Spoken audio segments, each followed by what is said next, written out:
the show Mystery Science Theater 3000, or as it's known by its fans, MST3K, released an episode with the movie that I am reviewing today. This movie is one of the absolute worst movies of all time, and I am watching it without the Mystery Science Theater commentary or all the cutesy things that make it, what it is. But I just felt like I had to do it. And I got it in a bargain bin today. Manos, The Hands of Fate. Now, a lot of people don't really know about this movie. I mean, not a lot of mainstream people don't know about this movie. But those of us that are horror fans, we know. And, well, I'm going to tell you, without the Mystery Science Theater commentary, it's a job to watch. The movie begins with a man and his wife and their daughter on a vacation. They've got a poodle, and they're on their way to the Valley Lodge, and along the way they get lost. And the way we can tell that they get lost is it takes 15 minutes of them driving, going, I don't know where we're at. Oh, Valley Lodge was this way. Over and over, back and forth between them. And the little girl just sits there and bitches and moans and hugs the dog and looks blankly at the camera. Kind of like I do. And, wow. Once they get to, they didn't even get to their destination. They end up in the middle of nowhere and they find a rundown lodge, and they find Torgo. Torgo is supposed to be a monster. Now, Torgo is basically a man in a jacket with a floppy hat and big knees. And the original idea of Torgo in the movie was because he's like the guardian to the master, who is chosen by Manos, who's basically like, I guess, the devil. Torgo was supposed to be a satyr. Like, one of those half men, half goat people that you see in cartoons that play the fife and all that. And they did not do a very good job of this. And I heard, it's internet hearsay, that John Reynolds, the man that played Torgo, which almost, if you know this movie, you know Torgo, because Torgo is, the prominent character you think of when you think of this movie. I actually heard that he crippled himself by wearing these braces underneath his pants, and then he later killed himself. He did later kill himself, but I don't know for sure if he really did cripple himself using this prosthesis for the special effect. The man that directed it, what's his name? Tom Heyman.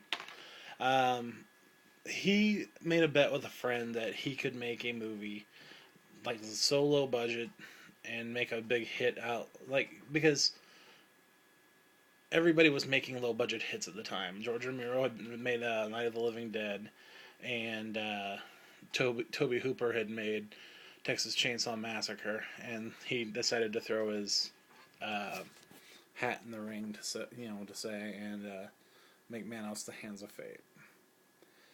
And he failed miserably. It was so bad at the debut. He could only afford one limo. He wanted everybody to look all professional and everything. When they the premiere of the movie, he would have the limo pick up his actor, one actor, drop them off at the premiere. It would circle back around and pick up another actor and circle back around, and they did that several times. And nobody liked the movie. Nobody liked the movie at all when it was in the theater. They didn't even try to pretend to like it. It was being laughed and booed and hissed the whole time. And I actually looked it up on the internet. The cost of going to the movies at that time had been $1.25. So imagine if you went to the movies and didn't get your $1.25 worth.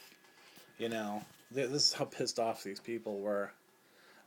Even the crew of this movie they called it Mangoes the cans of oranges, Mangoes the cans of fruit.